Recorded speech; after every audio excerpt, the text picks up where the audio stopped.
Hi, welcome back to our channel.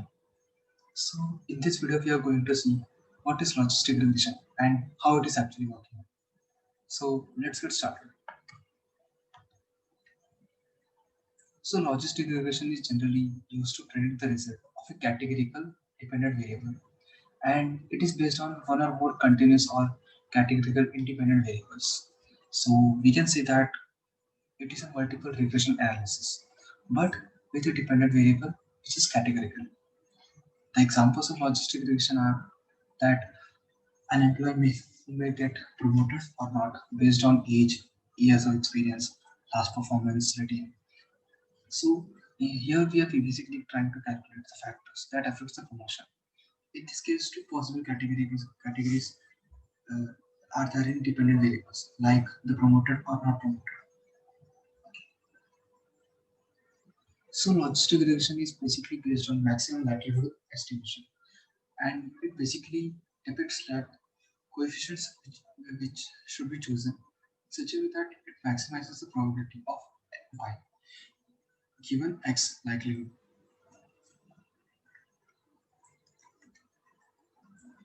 So there are different types of logistic regression. One is binary logistic regression, the second is multinomial logistic regression, and third is ordinal logistic regression. So here the main focus here is to try out the binary logistic regression.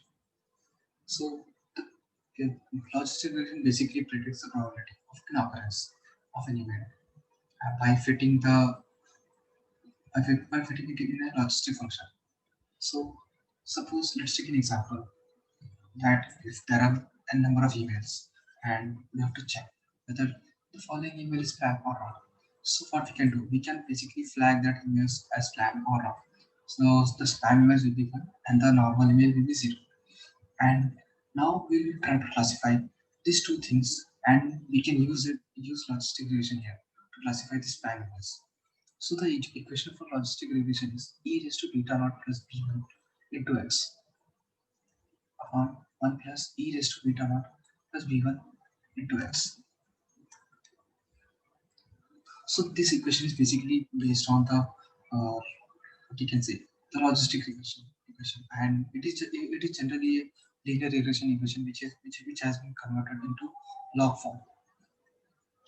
So the computer basically uses different iteration and it basically tries different solution until it gets the maximum likelihood estimates.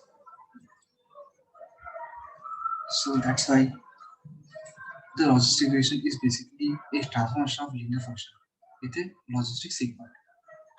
So the function which we are actually seeing here is a sigmoid function and it depicts like this.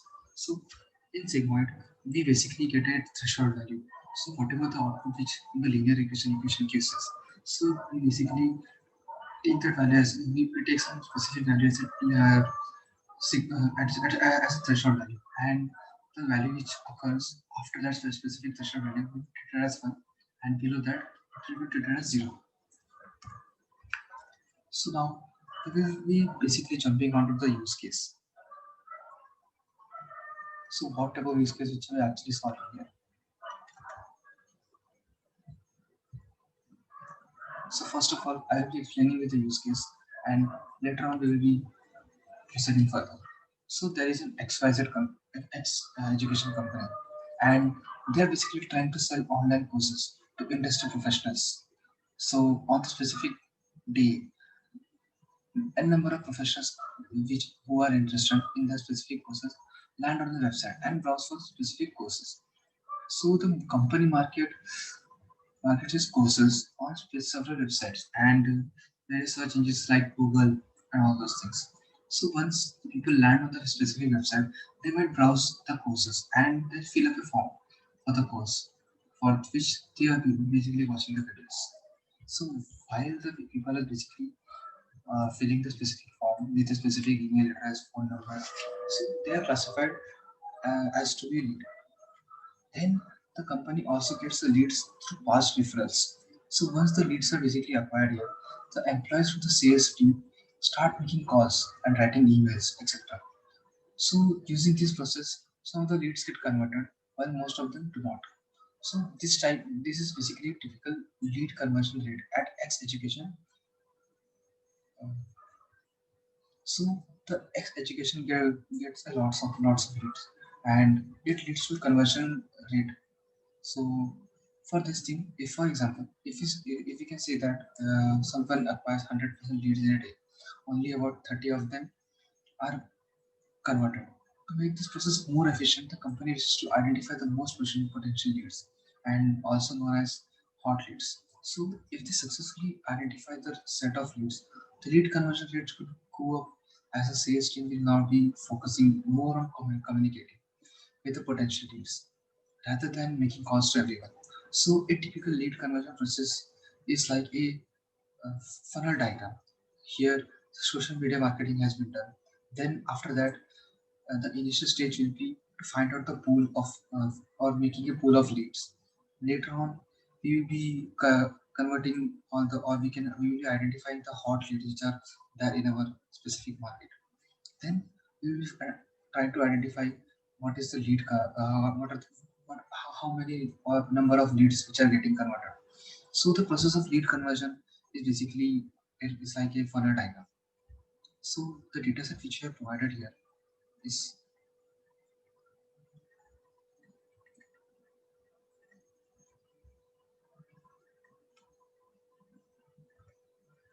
so we have basically provided a data set here, which is a data dataset, and it is basically the past around 9,000 data points. So the dataset basically consists of various attributes such as lead source, due time spent on website, total visits, last activity, etc., which may or may not be useful in ultimately for deciding whether a lead will be converted or not. So the target variable in this case is the column converted, and it basically tells whether a past lead was converted or not. Wherein 1 basically means it was converted and 0 means it wasn't converted. So first of all, the main step involved in this process is to prepare the data. So first of all, we will be identifying the null values. So whatever the null values which you present in our data, first of all, we will be removing that values. So after that, we will identify what type of lead which we are actually having using our EDA process. So EDA is basically exploratory data analysis. So in the EDA process, first of all, we will identify the quality of lead. So according to this specific diagram, we can see that there are 5 types of leads. So first is the low end relevance, the second one is not sure, third one is might be lead quality, fourth is worst, and the fifth is high end relevance. So these are the basic different types of quality of leads. So here we can see the number of leads which you are having in specific classification. Then we'll be finding out the location of the leads. So from where we are actually getting the leads. So using this diagram, we can see that Mumbai is having the highest number of leads from where the users actually come. Then Thane and outskirts have less amount, around 700, or it basically ranges from between 500 to 500 to 1,000. Then other metro cities are having less than 500. Then other cities, sorry for that. Other cities basically have a range of 500 to 1,000. Then other cities and of Maharashtra are coming from 500. Then other tier 2 cities. After this, we'll be finding out the specialization. So what type of specialization users are actually opting for? So most of the users has opted for select. Basically, they are not selecting any type of courses. So using this graph, we can identify that uh, number of users who are actually identifying for business administration. So we can say that basically the business administration courses basically ranges from 250 to 500. So this number of people are basically opting for the specific type of courses, and we can see n number of courses and how much users have been opted for this specific course.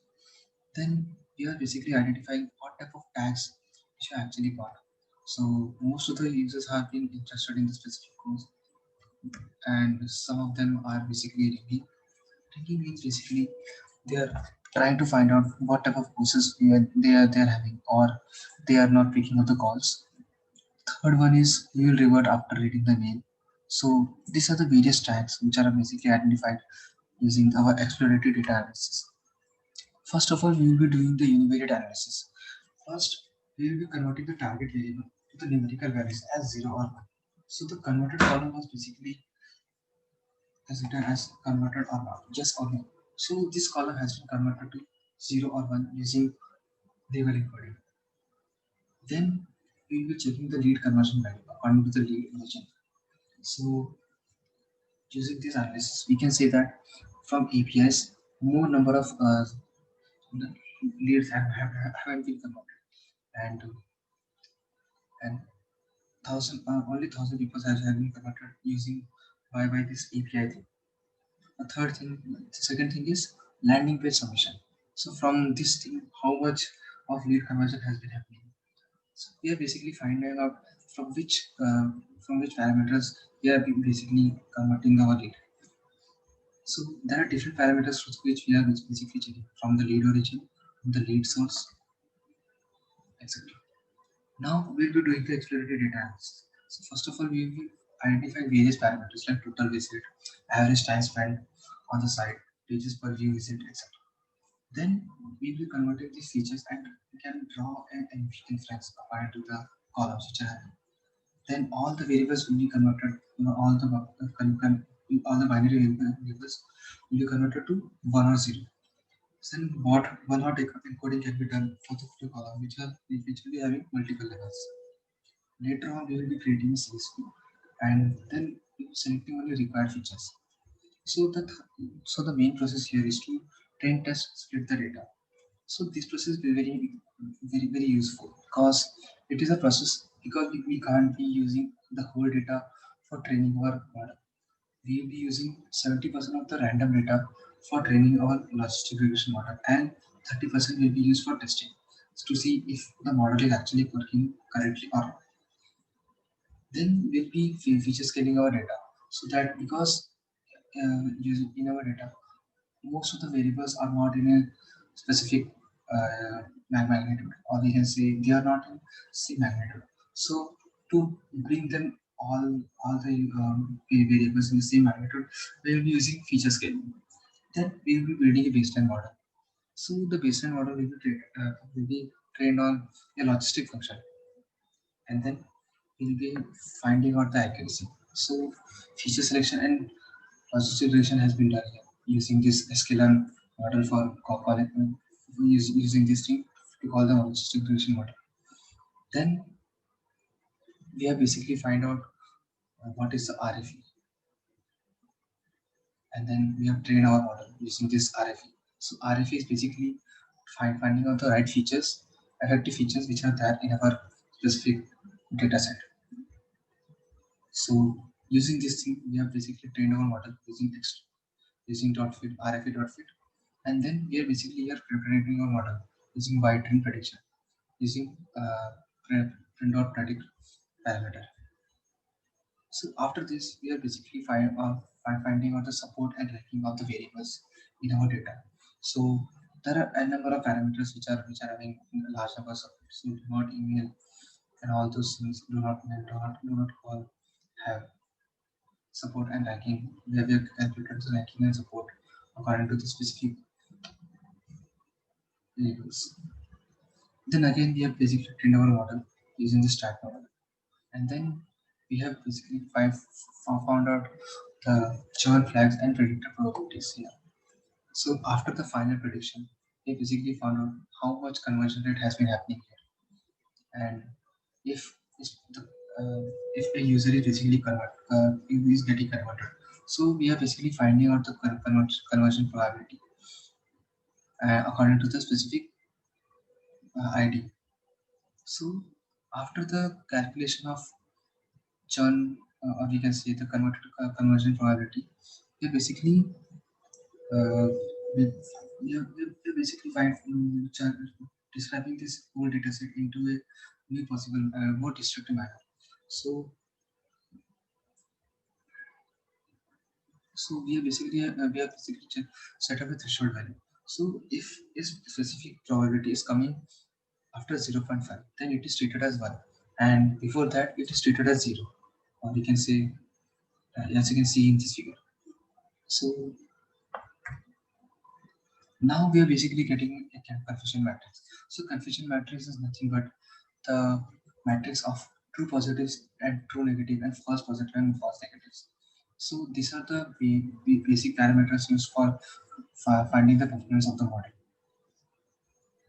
So you can see that when we print our accuracy score using this parameter, print matrix dot accuracy score, white and prediction, final dot converted into, and white and prediction final dot printer. So we are getting a 91% of accuracy. So we can say that our model is basically performing well. And after that, we'll be using VIF. So what is VIF and why it is actually used? So VIF is basically used to detect the presence of multicollinearity. So VIF basically measures how much variance of estimated regression coefficients are inflated as compared to when the predicted variables are not linearly related. So the main motto of using VIF is to find out which parameters are actually responsible for prediction of our model. After that, we'll be doing the proper probability cutoff and calculate all the accuracy for the specific cutoff. For the probability of 0, the accuracy has been uh, predicted here as 0.385, and for 0.1, 0.71, and all those things. So after that, we are basically seeing that accuracy is basically the ratio of correct prediction to the person, and sensitivity is basically, so we are basically use three parameters for our model evaluation and prediction. First is accuracy, the second one is sensitivity, and the third one is specificity. So for every probability, we have basically done the label encoding, or you can say one-hot encoding for everything, and found out that how for which probabilities we are basically putting a zero and one. So using sensitivity, we can find out the ratio of positively labeled and the actual positive labeled value. And specificity is basically the ratio of negative labeled to the number of actual negative. After that, we are basically assigning lead score according to the predicted churn value. So we are basically allotted the lead score to the churn value according to our analysis. So if someone is having the final prediction, so we are basically assigning a lead score as 19 or 0. And for the one, we are basically assigning the lead score according to the dataset which we have provided. So the overall accuracy has been calculated here using this uh, confusion matrix. And the precision is basically 93%, and the recall is basically 85%. So precision basically tells us how much positive identified values are actually correct, and recall is basically telling us actual number of positive values which are identified correctly. So now we are seeing the trade-off between the precision and recall. So questions about logistic regression. So the first question is logistic regression is supervised machine learning algorithm? Yeah, because we are basically training our logistic regression model using the past data. So what is the range of the logistic function? So the range of logistic function is basically ranges from 0 to 1. Third thing, what is the formula for logistic regression? So the formula for logistic regression is basically it is basically linear regression function, but it has been exponentially converted. So it is f of z is equal to 1 upon 1 plus e raised to minus alpha plus 1 into 1, 2 into 2, and all, and so on. So what are the outputs of logistic model and what is logistic function? So the logistic model output is basically the log odds, or we can say the logistic function outputs the probabilities. So what is the likelihood function? Likelihood function is basically a joint probability of observing the data. So third thing, or the fourth thing is what is the maximum likelihood estimator, which we have seen in our logistic regression. So MLE basically chooses those set of unknown parameters, and it basically maximize the likelihood function. So maximum likelihood estimation is basically a method, and it is basically determine the values for the parameter of a model. So the parameter values are found in such a way that they maximize the likelihood of that process and describe the model produced by the data. So why is accuracy not a good measure for classification problems? Accuracy is basically not a good measure for classification problems because it gives equal importance to both false positives and false negatives. So what are false positives and false negatives? So false positives are those cases in which the negatives are wrongly predicted as positive, and false negatives are those cases in which wrong, positives are wrongly predicted as negatives. What is precision and what is recall? Precision is the proportion of true positives out of the predicted positives, and we can say that it is the accuracy of prediction.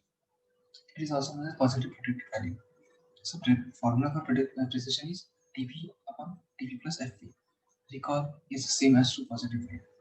What are cost functions?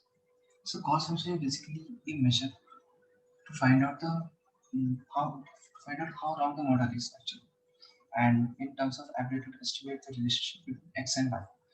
And it is basically expresses the difference or distance between the predicted values and the actual value. So how we can minimize the cost function?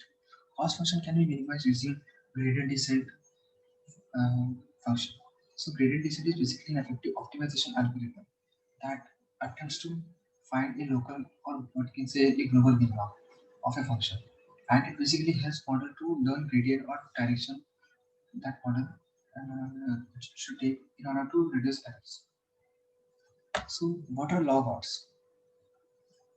Log odds are basically the ratio, odds are basically the ratio of something happening to something not happening. Or we can say that odds are basically probability of occurring upon probability of not occurring. So odds is equal to p upon 1 minus p. And we can assume it by all coin flipping examples. Like odds of heads. Suppose if you are flipping a coin. So what are the odds that it will be heads? So we can say that occurring is for probability of occurring odd is or the probability of coming a head is 0.5 and not occurring is also 0.5. So here the log odds is to be 1 for specific probability.